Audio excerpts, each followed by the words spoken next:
Hi, thank you. Assalamu alaikum. Thank you for joining us for another live webinar on Stop School Bullying. This is our fifth webinar on the bullying campaign that we're doing this year, where we teach children, parents, teachers, and just everyone in general, educate them on bullying, what it is, how to prevent it, what to do if you're involved in it, or so what to do if your children are involved in it. Today we have another webinar by Alice Chan entitled Existing Models of Change, a look at solutions to religious bullying in the US today. I met Alice at an anti-bullying conference, and she had a very unique perspective on bullying. Her dissertation was about religious-based bullying in schools. And so I was very intrigued by her presentation. So I invited her to come and do a webinar for us, and she was happy to do it. A little bit about Alice. Alice is a teacher, a researcher, and evaluation consultant based in Canada. Previously, she was in middle school. She was a middle school teacher. She witnessed religious bullying in her public school classroom, which raised a passion to protect the religious and non-religious identities of students in North American public schools.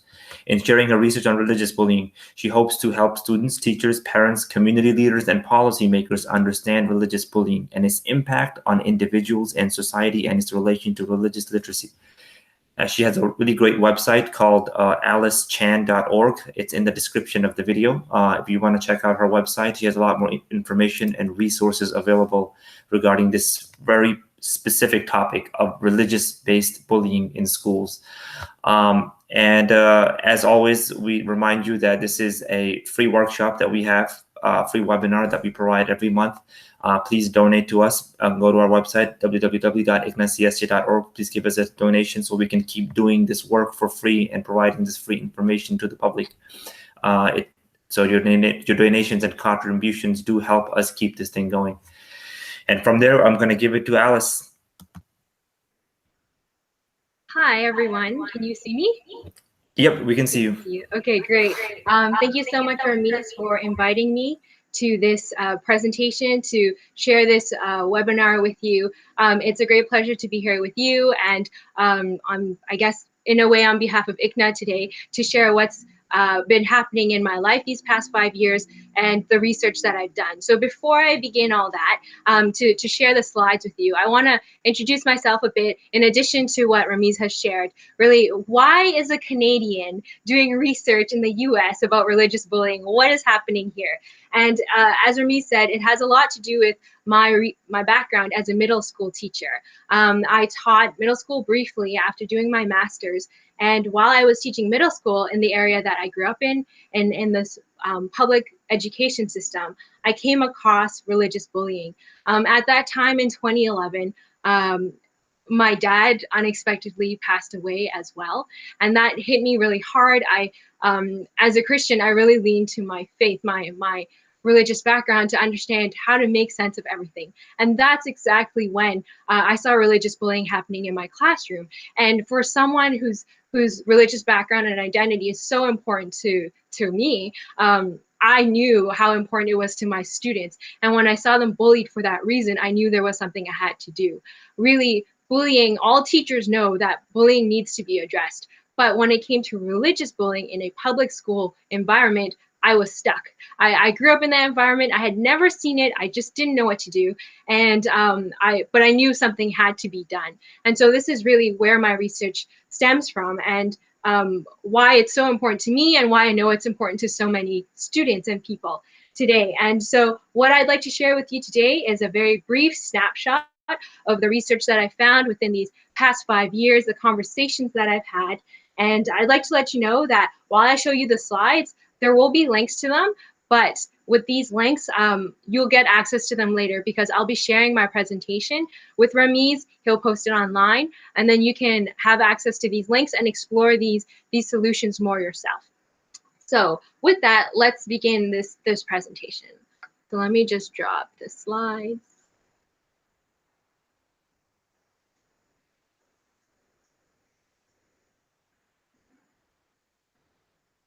Okay. So here we go. Thank you again for joining me on this presentation titled Existing Models of Change, a look at solutions to religious bullying in the US today. Okay. Alice, you want to go back to the slides? I think they came off. Just Oh, go they back. came off. You Oh, stopped okay. sharing it. You probably accidentally pressed it. Yeah. Oh, okay. Let me try again.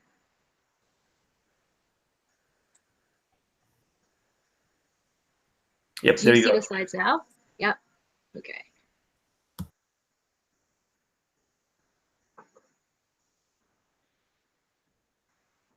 And this is good? You can still see the slides? Yeah, we can just Okay. see it. We can see it now. Great, thank you. One thing that I forgot to share is with respect to why is a Canadian doing research in the US? And really what I've come to know is whatever happens in the US really influences us in Canada and vice versa in terms of communication between religious groups and education in general. There's a lot that's happening in Canada that is informing parts of conversations in the US and likewise. And through my research on religious bullying, I'm really looking at what's happening in Quebec, Canada, as well as California. And that's really what's led me to do more work in the US and understand what's happening there and facilitate the discussion that we're having today. So today, in particular, we're going to talk about three main things.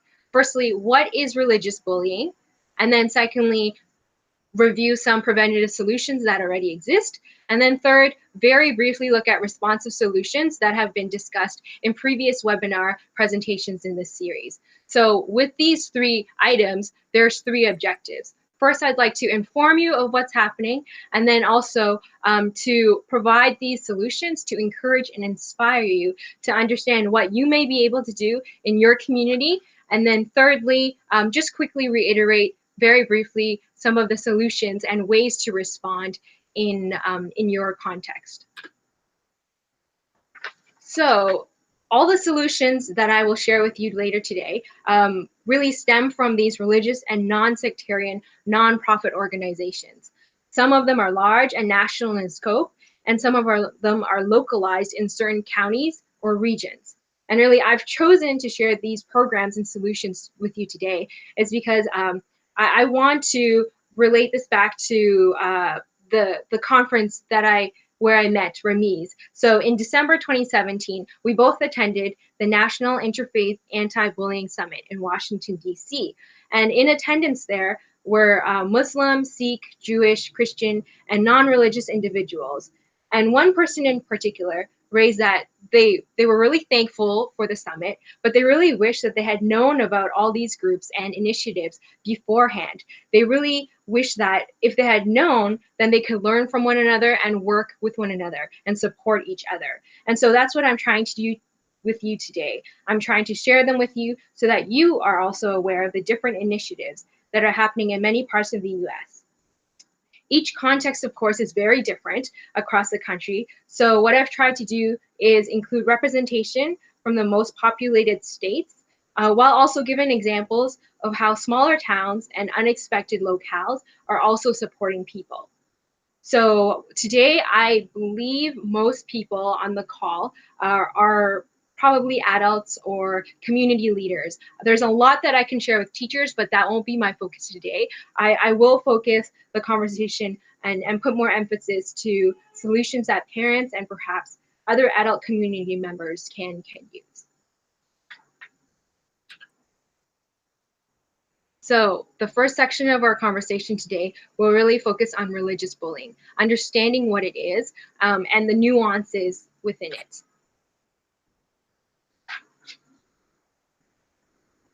So regardless of the content basis in a bullying incident, it's important to understand that the expression and the effects of bullying are all the same across all of them. And that is that there is always a power imbalance between two parties.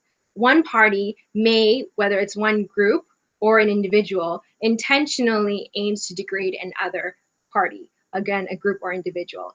And this can be expressed or manifested in physical ways through pushing, shoving, or kicking, verbal ways such as derogatory slurs or using specific tones in one's voice to put another person down. So that's very subtle, but really people are very clever, unfortunately, when they're being mean to one another. So that is also a way where bullying can be manifested. And really in social ways when students or others are being segregated and excluded, or of course through cyberbullying that can be seen through online texting or online posts. And many people think bullying really is a schoolyard problem, but several studies have shown that bullying that an individual experiences in childhood can really affect them in adulthood and affect the next generation of children in their family too. These effects include a variety of psychological and physical ailments that are listed on the right-hand side of your screen here. You'll see that this includes lower self-esteem, poor mental health, depression, and many other things that are listed here. And in most extreme cases, it can lead to suicidal ideation or suicide. These are important effects to remember and understand because sometimes, realistically, students do not realize that they are going through this problem themselves. These effects could arise among those who experience the bullying or perpetuate the bullying, commit the bullying, and to those who witness bullying as well. For example, in a study that I came across, an adult who witnessed bullying in their youth, they need to undergo counseling because they really struggle with the fact that they did not in their youth respond to the bullying that they saw. And that's just one example. This really highlights the fact that bullying is a societal issue, not just for the schoolyard or bystanders within the schoolyard, but really even for adults later on and how they have relationships and interact with other people. And while these manifestations and effects are associated to every kind of content-based bullying, such as racial bullying, bullying based on sexual orientation, disability, language, or religion, as we're talking about today, it is important to recognize that each type of bullying has its own nuances. So let's look at the nuances and the complexity within religious bullying. So religious bullying, what is it? It really occurs when a religious or religiously unaffiliated person intentionally degrades another person on for two possible reasons, or a mix of the two reasons. Firstly, here it's listed that it can be based on the individual's actual or perceived religious or religiously unaffiliated identity. So for example, a person with brown colored skin may be presumed to be a Muslim. So unfortunately, for that reason, another person will bully them. Or one person bullies another because they are wearing a turban to express their Sikh identity. And really, on this basis, you can see that it's very much based on appearance, whether it's appearance of dress or appearance of race. Secondly, religious bullying can occur based on the tenets of one's belief. So, for example, a Roman Catholic person could bully a Lutheran person because of a specific Lutheran tenet or an interpretation of that tenet. Or an atheist student could bully a Hindu student based on the premise that Hindus have many deities. So in this sense, religious bullying can really occur within religious groups, between religious groups, and between religious and non-religious groups as well. Excuse me. In my research within California, I spoke with a Muslim mother, and she was telling me that during the US elections in 2016, her son was bullied on the playground by non-Muslim peers. Unfortunately, when he wasn't on the playground, he was at the mosque. He was also bullied there because he was racially different from his friends there at the mosque, and his parents were of various ethnic backgrounds. So racially, the boy didn't look like he was from North African, Arab, or South Asian descent, and for that reason, people were bullying him at the mosque as well. So really, in each circumstance, in all these examples that I've shared, there is a power imbalance where one group intentionally degrades another, whether it's based on one's actual belief or how they appear, how they look.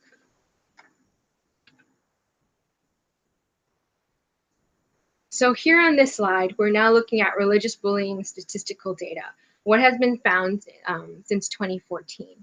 So in 2014, the Sikh Coalition published a report called Go Home Terrorist, a report where it's shared findings from over 1,000 student surveys, focus groups, and interviews across Washington State, Indiana, California, and Massachusetts. And this group found that 1 in 3 Sikh students were bullied for their belief. Similarly, in 2016, the Hindu American Foundation published reports that shared that 1 in 3 Hindu students were also bullied for their belief. In 2015, the Council of American Islamic Relations published a report specifically about California students, where they surveyed 621 Muslim students. And in this study, they found that 1 in 2 Muslim students in California were bullied for being Muslim. And so in all 3 circumstances, in all 3 reports, many students also shared that they were scared to report instances of bullying, and they faced educators that did not respond. More recently, in 2017, the Institute for Social Policy and Understanding conducted a survey in January and found that 42% of Muslim parents they interviewed had school-age children who were bullied. In the same study, they found that 23% of the Jewish parents said the same thing, compared to 10% of the parents among the general public. Unfortunately, among the Muslim parents, they also shared that 25% of bullying their children experience stem from teachers or school officials. These are the most recent findings that I'm aware of. And I know that groups such as the Hindu American Foundation, in a report that I'm working with them, and other organizations like them are probably working on getting more updated data to understand what's happening to youth today. So as we consider the effects of bullying, we need to also understand how aspects of society influence the child's development. So here in this image here, I'm showcasing the ecological systems theory from psychologist Yuri Breckenridge. Many scholars doing research on bullying are using and adapting this theory to have this social ecological framework to help us understand how aspects of many systems in our society influence the students, so that the student who lives within their microsystem, whether it's a school or their home, is also influenced by their community, the government, and cultures and values that incorporate all of these systems that are within the macro system. So to address religious bullying, it's important to examine all of these systems. So we're going to do that a bit now. As religious bullying is still relatively new, a lot of people don't even know that it exists. There is a lack of statistical data on its occurrences in many different parts of the country, across many different groups. And there is no long-term data on microaggressions or forms of discrimination that happen. So what we're going to do now is to consider the US data on hate crimes in the following slides to understand what's happening and in the greater, in the meso system of the society. In this slide here, we're looking at the progression of hate crimes based on single bias from 2013 to 2016, as reported to agencies and collected by the FBI. Here, a single bias incident is defined as an incident in which one or more offense types are motivated by the same bias. So from this chart, we can see that race-based incidents are really the highest. At the same time, I do want to point your attention to the fact that the FBI, as of 2015, consolidated the data for race, ethnicity, and ancestry. So that's why under the third column, or the third category from the left here, ethnicity, you'll only see 2 bars of information. It's because 2015 and 2016 are now lumped into the first category of race. And so the numbers are higher there. For religion in particular, you'll see that the incidences in relation to religion, they rose approximately 120% from 2013 to 2016, so that in 2016, incidents based on religious bias comprised of almost 21% of all the hate crimes that happened across the US. So here on this slide, this chart further breaks down the data to show the hate crimes towards specific religious groups. In 2015, a number of data points were added here, such as the anti-Eastern Orthodox, anti-other Christian, anti-Mormon, anti-Sikh, anti-Hindu, anti-Buddhist, and anti-Jehovah Witnesses hate crimes. So that's why the data for these groups are not as visible in the chart and only show 2 years versus 4 years of data in other categories. But on this chart, there are 3 clear points that I want to highlight. Firstly, the rates for anti-Jewish hate crimes continue to be the highest, despite Jewish people being approximately 2% of the American population in 2013. And this is based on Pew Research Center data. So of course, this is really concerning given their small population. And secondly, there is a prominent spike in anti-Islamic hate crimes. So you can see that in 2013, 165 offenses were reported compared to almost 400 offenses that were reported in 2016, marking an over 200% increase in offenses. Thirdly, the FBI documented 7 anti-Sikh offenses occurring in 2016. However, our review of the Sikh Coalition report shows that many incidences happen, and it raises the question of perhaps realistically, if we know the youth are not reporting what's happening, perhaps the adults are not reporting as well. And so we can consider that possibility for Sikh, Hindu, and Muslim adults, as this data coincides with the sentiments that youth have shown in the reports in these groups. So really, what I'm trying to say is that this chart shows us information, but I'm not confident that it's representative. It only shows the reported hate crimes, not all the hate crimes that did exist or that did occur. This final chart that we're going to look at is of particular interest to us as we talk about youth, because it shows that the location of each incident, it shows the location of each incident that occurred based on religious bias. So various locations are of concern to us here, such as the idea that hate crimes would occur near one's home, but highlighted in yellow is our area of greatest concern, especially for me as an educator, because this is the increasing rate of incidents on school or college campuses. So here you can see that the number of incidences on campuses continue to increase each year, reaching 160 in 2016. So for this chart and in the previous 2, it's hard to speculate what the data is for 2017 and also what is happening right now in 2018.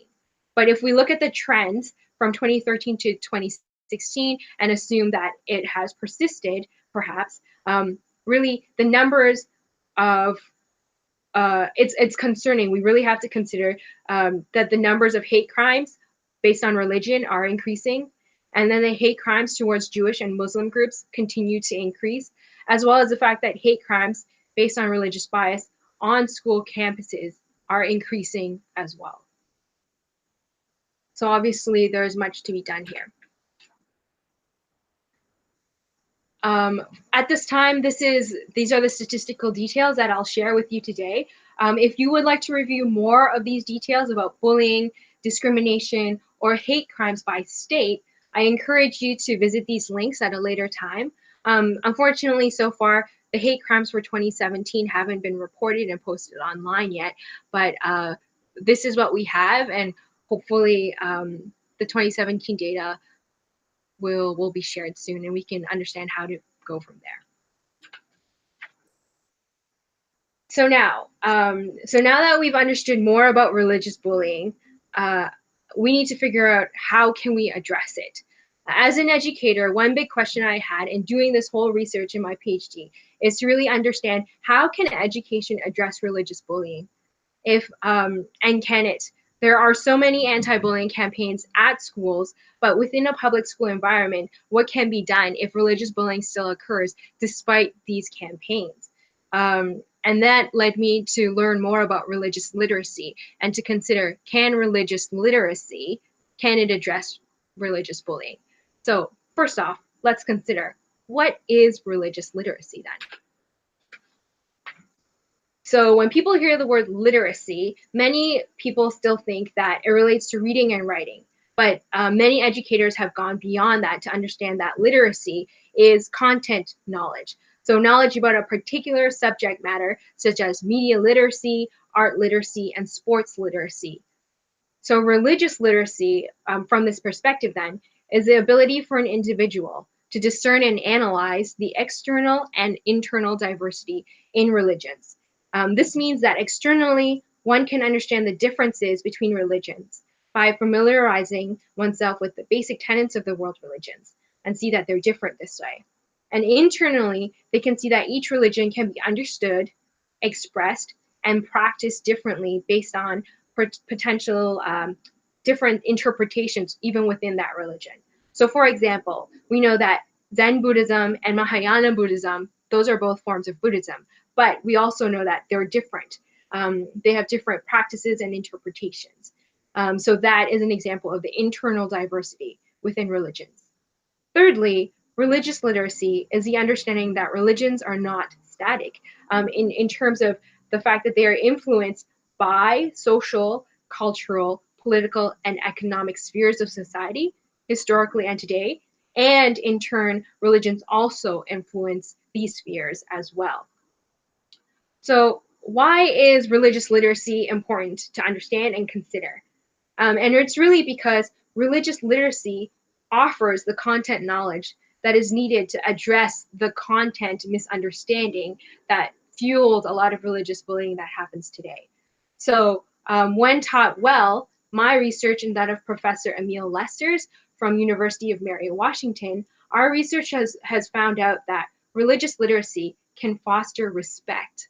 So theoretically, scholars such as Robert Jackson and Sabrina Dima, they know that religious literacy can foster social cohesion, and that the lack of religious literacy, based on work by Diane Moore and Stephen Prothero in the US, show that religious illiteracy can actually breed hate and violence at all levels of Bronfenbrenner's social ecology.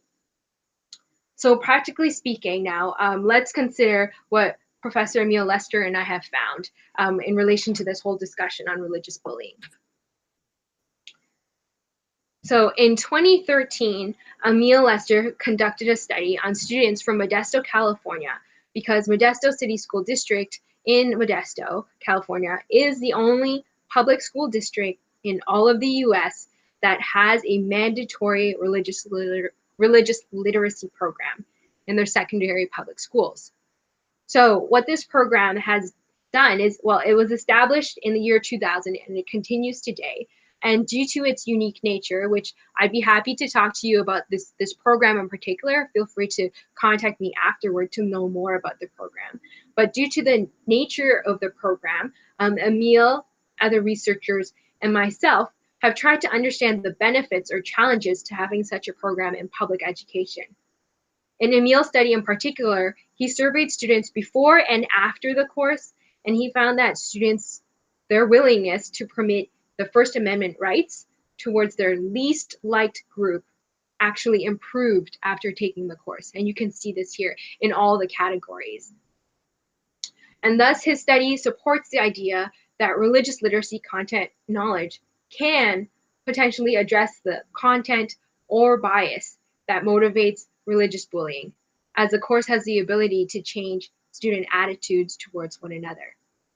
So this in turn can, again, potentially address and promote social cohesion in class or the school environment, and then in turn address the issues that breed hate and violence.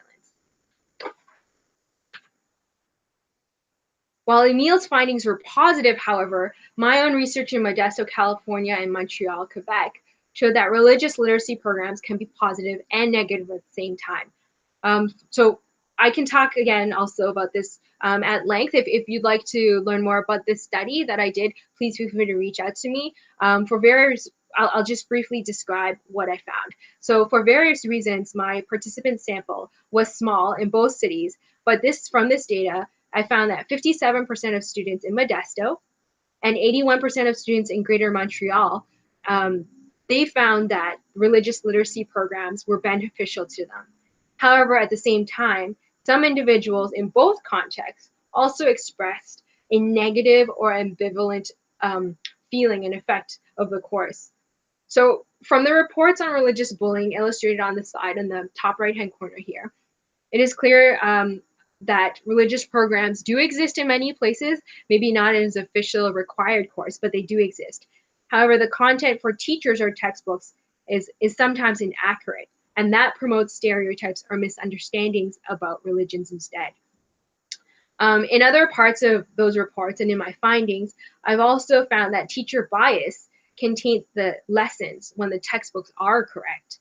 So many factors really are needed to understand how to foster attitude change and the necessary content knowledge that we hope religious literacy can foster to prevent religious bullying. So really, there are a number of things that we have to consider, especially from a teaching perspective. We need important curriculum, sound curriculum, adequate teacher training, the support from administrators and teachers who are passionate to teach about religion in a neutral manner. These are the things that are needed to foster a strong religious literacy program that can potentially deter religious bullying from happening by fostering respect. So from those findings that I shared just now and the work of many other individuals, there's an understanding now that religious literacy is a growing field of knowledge and importance to consider as we seek ways to prevent and respond to many types of religious discrimination. So there's many solutions out there, and let's look at them right now. This section now, in the following few slides, I'll talk about preventative solutions that you can consider that promote different forms of religious literacy and exist in your context.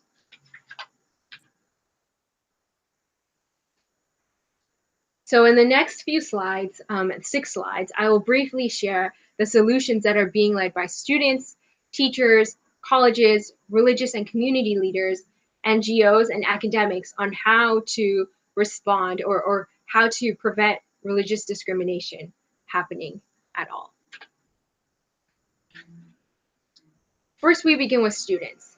And here I'm sharing 3 examples for you. There's many, many more, but I just wanted to highlight the importance of these ones because they are student-led. And so they empower students and promote student voice. So first, let's look at Seek Kid to Kid. This is a youth-based organization for youth, run by youth, again, that started in the year 2012 after the Wisconsin Gurdwara shooting. And their philosophy really is, as stated on their website, to eradicate ignorance with the power of education. What they do is they provide a network of Sikh students across the country to support one another when things get tough, simply put, to support each other through their struggles. But in addition to supporting one another, whether it be through conversations, through dialogue, or through demonstrations that they've supported and been a part of, they also work together to educate local teachers. So what they have done is they've offered a world religions workshop for teachers on Sikhism. And together with other individuals, other teachers, they've co-developed a religious literacy course that offers teachers, specifically in the Montgomery County Public Schools in Maryland. They've offered this course that provides teachers 3 professional development credits upon learning more about Sikhism and different forms of different aspects of religious literacy. So that's one example. Another example that I'd like to highlight is from a recent conversation I've had with a Hindu youth through my work with the Hindu American Foundation. I spoke with this youth who is in a southern state. He's a senior at school. And a few years ago, when he saw that there was misrepresentation of Hinduism in his textbook, he spoke up and he told his teacher. His teacher thanked him for sharing that information and actually asked him to help him better understand Hinduism overall. So this student, because he studies Hinduism at length through his personal readings, courses he's taken with the HAF, and Sunday lessons he's had from his temple, he's well versed and familiar with many aspects of Hinduism, and so he's been able to help his teacher. And that was so well received that other teachers at school actually approached him as well to seek this religious literacy training. And in both these circumstances, I really want to highlight that these initiatives are led by students again to support each other and themselves and really support what they value. And thirdly, I'd like to highlight this last example here about the work of Generation Global. So this is an international organization. What they offer is free programming for educators to enable students to speak with other classes of students in different parts of the world. So while the teacher is there at school, the conversations are held through video conferencing, and one group of students will talk to another group of students. They'll have dialogue and Q&A about cultures, identities, values, beliefs, and attitudes that they each have, as well as how that relates to current topics. And this, although it is, again, teacher supported, the students are in charge. They're the ones who are being given the opportunity to ask questions about others and also share their identity with others. So in all of these examples, it's important to highlight what youth are doing today. It's incredible. And a lot of them, yes, they have adult support, but that's what's needed. And at the same time, we need to recognize the initiatives that the youth are leading themselves and coming up with these ideas. And many different examples exist across different groups, but these are some that I encourage you to consider adapting or adopting in your area, or joining the initiatives that these students have started. The second group that I'd like to talk about are teachers. So here I've listed 3 teachers who are doing exceptional work in different parts of the US. Here we have Mr. John Tamardella in Illinois, Mr. Chris Murray in Maryland, and Ms. Sharon Froba in California. First, I'd like to talk about John and Chris. They're both world religions teachers, and they teach different aspects of social studies as well. And their classes are very well received by others. In John's experience, his classes have been so well received by students that actually parents have approached him to say, can you also offer a religious literacy program for us? So for at least the past 2 years now, he has offered courses for parents once a week in the evening. And in our conversation, it seems like it's been going very, very well. Chris Murray has done tremendous things across many different states, but one that I will highlight today is the work that he's done in Maryland. So he is a national board certified teacher, and he teaches many courses in social studies and has done so since 2005. He was actually one of the teachers who supported the establishment of the religious literacy course in the Sikh Kid to Kid organization. And you can really tell the support he's given when you speak with the organizers or the committee who runs Sikh Kid to Kid, because they'll beam when they talk about Mr. Chris Murray. And from those conversations, you can tell a little bit of the impact that this teacher has had on his students. Miss Sharon Froba, she is a retired teacher and not from a world religions teaching background, but what she's done, or what she started 20 years ago in the Modesto City School District, is something called the Day of Respect. The Day of Respect happens once a year, and each year it welcomes speakers from across the region, across the county, and some perhaps from San Francisco, to speak about their experiences and help students understand their varying identities. So this really includes many different identities across town. So such as the local imam, pastors, rabbi, and others who are maybe LGBTQ, undocumented immigrants or migrants, and those with disabilities. And here on this slide, I have a link to a PBS highlight of this program, and I encourage you to watch it just to see how tremendous the work has been and the impact it has on the community members who take part in this program, as well as the impact it has on the students. So from these 3 teachers, and there are many more, but from these 3, you can tell that these teachers work to support the community, whether it's a community of parents, students, or others in their community, and everything that they have done is led by their passion to support others and educate others beyond the classroom. The third group that I'd like to talk about is the work done in colleges, among students and among staff in colleges. So there is a lot of interfaith work actually happening in colleges. The Interfaith Youth Corps works across the US in many campuses to foster leadership and dialogue among students of various religious backgrounds. And parallel to the work of the Youth Corps is also Convergence. This organization also works across many campuses, but what they do is they work specifically with the institution to improve the climate for religious, secular, and spiritual individuals through policy and practice. Coinciding and working alongside these groups are many multi-faith centers and institutes at many colleges. They are working to offer programs, training, relationship building programs, leadership support, and research to improve religious tolerance and respect. This can be seen in organizations such as the Boniek Institute for Religious Tolerance at the Rice University in Texas.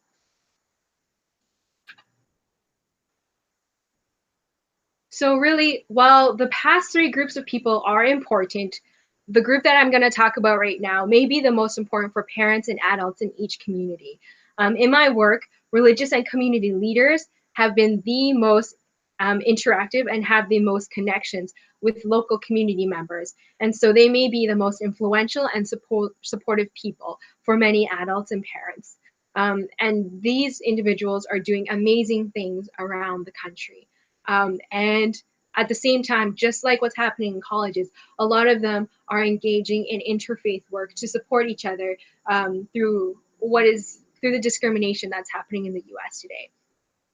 So in California in particular, I had the privilege to meet the Stanislaus County Interfaith Council.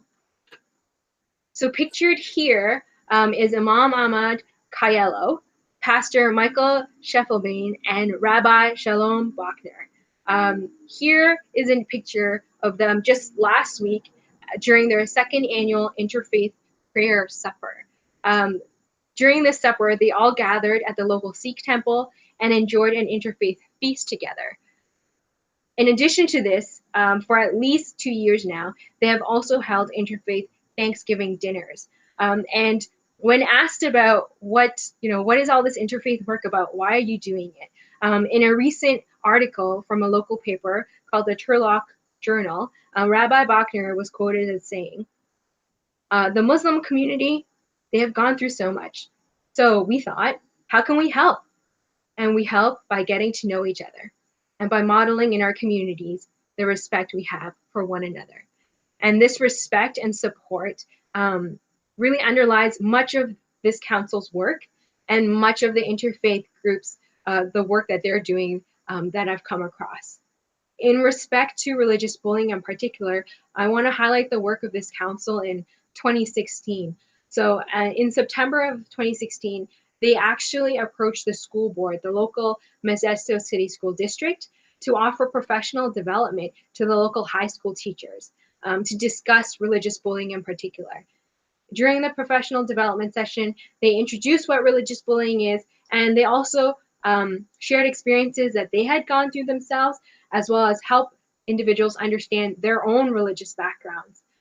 In this slide here, I've included a link to a video that they prepared to share with the teachers. This is approximately a 3 to 5 minute short video of anecdotes that students had shared with these leaders, and in turn they wanted to share with teachers, so the teachers were aware of what's happening in these communities. And stories there include struggles among Muslim, Jewish, and Buddhist students. This council also consists of Muslim, Christian, Jewish, Sikh, Mormon, Buddhist, and non-religious community leaders as well. The second group that I really want to highlight is the Women's Interfaith Alliance of Central Georgia. So they have a group of approximately 60 to 80 people that meet every month in Central Georgia. And a lot of you might think, okay, this is Central Georgia. Isn't that the Southern Bible Belt? I would not expect this to exist. And that I had the same feelings, honestly. And I know a lot of the women who are part of this group are also surprised at times that they have this. But it's become very dear to many of them. What they do during this interfaith meetings is they study books to understand experiences of religious individuals in specific contexts around the world. So it could be a nonfiction book, it could be a fiction book. And in addition to that, they studied the sacred texts and how each book, whether it's the Quran, the Tanakh, or the Bible, are talking about special important figures in these books. In the past, they've talked about Joseph and other figures, and I know coming up, I think they would like to speak about Jonah. So they have these meetings, and they also have monthly luncheons where they talk about important topics to them, such as the role of compassion, health and wellness, the spectrums of Christian denominations in Judaism, as well as those in Judaism and Islam. They talk about afterlife issues and constitutional rights as well. So here they're fostering relationships and also increasing their own religious literacy through these relationships and readings that they do. And many of these women, actually, they've developed very strong personal relationships and friendships with others from different religious backgrounds. So, for example, 2 years ago, one of the local mosques was vandalized, and it was actually the woman who communicated with one another to understand how the Muslim community at that time wanted to be supported and what was the best way to support them. And from these conversations between the women, they then shared the responses with the respective religious leaders. And in the end, they were able to support and respond to the vandalism that had happened.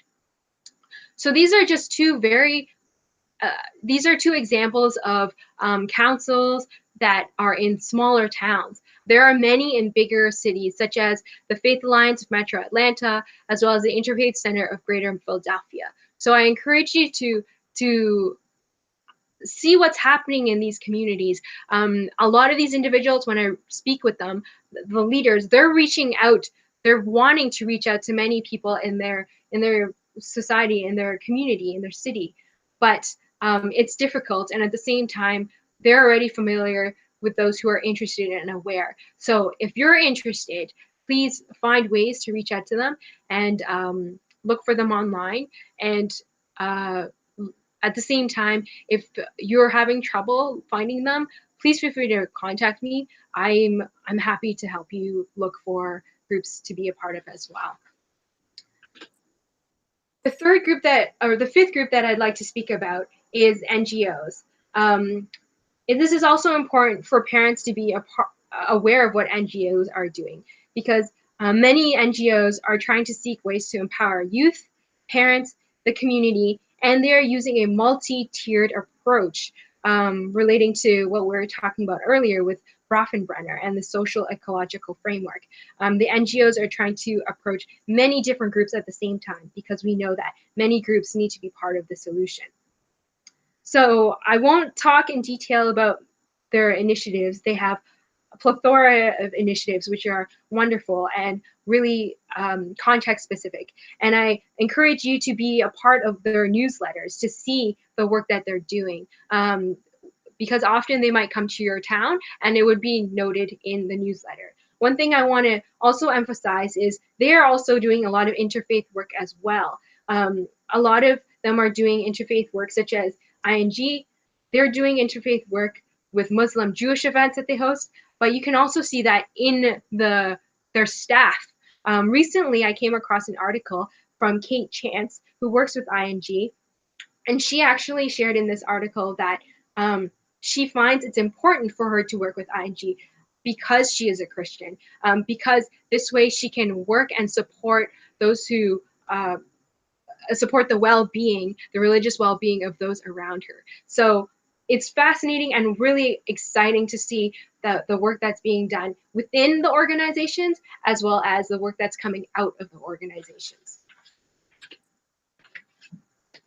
The last group that I'd like to talk about today are the academics. Academics right now, their goal is always to educate, but how, right? And so academics are finding very specific ways to educate many parts of society, whether it's online, through partnerships with governments and parents, or making foundational changes in school curriculum, which are listed here on this slide.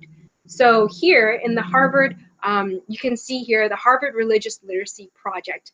It exists, and what they actually do is they offer programming for teachers, parents, and the public through free, massive online open source courses so that people can understand and increase their own religious literacy.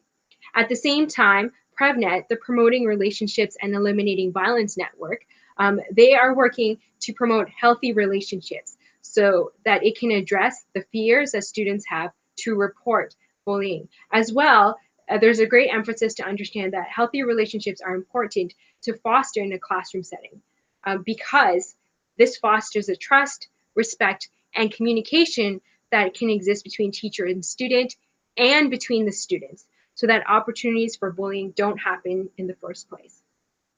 This last group that I want to talk about is the Religious Freedom Center. They are a non-sectarian NGO comprised of academics, however. And what they did in 2017 is that the RFC worked with the National Council for Social Studies, so the NCSS, to supplement the existing curriculum that the NCSS has to include religious studies for kindergarten to the 12th grade. So as the NCSS presents curriculum standards across the US, this new inclusion of the religious studies in the C3 framework, which is a college, career, and civic life framework, shows that the academic study of religion is really recognized today as a core component of global citizenship and domestic civic life. So what the RFC has done is they've helped C3 framework be adopted so that religious literacy is understood. But not only will teachers have, hopefully, the right training, but they will now have the right curriculum to support their teaching. So these initiatives by the religious and community leaders, NGOs, and academics are important for parents and other adults in society to consider, because in my conversations, what I've noticed is when I talk to parents and adults about what's happening to youth, many of them are struggling to understand how to respond and help youth because they are experiencing discrimination in their own workplaces and in their cities. And so it's very important and increasing awareness today for all of us to know that we also need to support the parents so that they are informed and equipped so they can then support children and youth in society. So to summarize quickly the examples that I've shown you, I want to highlight two quick things. And that's firstly, that many people in the initiatives that I've come across, they all adopt this idea of love your neighbor. And of course, it's understood from their religious understanding, their background, and sometimes it's from a completely civic and secular understanding. But despite these differences, there is a growing voice in the US that shows that there is a need and desire among many communities to care for one another, regardless of religious or non-religious identities. And a lot of this can be seen in the interfaith work. Secondly, I wanted to highlight that there is an understanding that many aspects of society is needed to influence what's happening in a school. To address the many systems that influence a child's development, a multi-tiered approach is needed. And realistically, we see that this multi-tiered approach is being used and applied, whether it's among groups like Seek Kid to Kid that are working to support students, but also teachers, or even among interfaith groups that are working with many individuals, and NGOs and academics that are working with parents, policyholders, and many other people. So while the issue of religious bullying is honestly a difficult one, I hope what I've shared with you right now has been an encouraging sign of the change that is happening. Change is slow, but it is happening. And now briefly, I just wanted to summarize how what I've shared relates to the responsive solutions that many of our speakers have in this webinar series have shared, many really important responsive solutions. So firstly, well, what I've shown here is a summary of what the previous speakers have shared. There are specific and clear avenues of communication and ways to respond to religious bullying depending on where it happens. And unfortunately, many of us come across teachers, administration, leaders, and others who are not responsive. And in all these circumstances, I encourage you then, at the end of the day, if all these avenues are unresponsive, to consider seeking local support. We've talked about a lot of different groups today, local groups, who can offer support depending on the group of individuals you're working with. And I encourage you to consider them should none of these previous and prior avenues of support offer any response. In addition to these groups, I want to highlight this link at the bottom of the slide. I encourage you to review these state laws about bullying and cyberbullying, because it differs across every state, and every school district is a bit different as well. So by understanding what the laws are for your state, I hope that you'll be more equipped and feel more comfortable navigating these discussions in your context. So to conclude today, what I've done is I've informed you about the complexity in religious bullying, and one potential way to address it through religious literacy, although many things that we talked about today don't look like religious literacy in its simplest form, but they do promote religious literacy and understanding. So evidently, many groups that I've shared, whether it's led by students, teachers, colleges, religious and community leaders, NGOs, or academics, many people are seeking preventative solutions.